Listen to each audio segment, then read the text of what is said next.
Secretary of State Shirley Weber has exactly a week from today to certify that list of candidates for the March presidential primary, and her office is so far staying tight-lipped about this situation.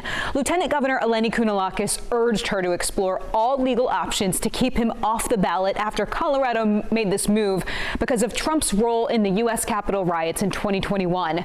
Kounalakis said the Constitution prevents insurrectionists from running for president.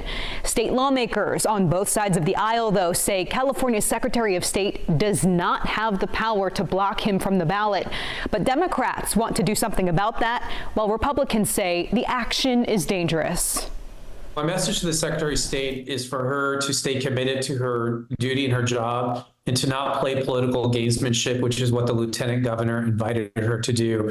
It is extremely reckless and not consistent with our jurisprudence to have a one person remove another from the ballot. The only question you have to ask is, do you believe Donald Trump committed insurrection or rebellion or gave aid and comfort to the enemies that did do that?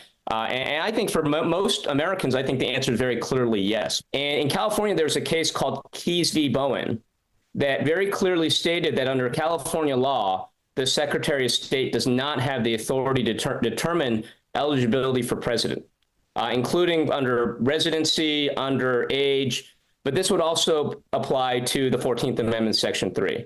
And so for the Secretary of State to be able to remove Donald Trump from the ballot, you would have to change the legislation first, and that is what I'm proposing.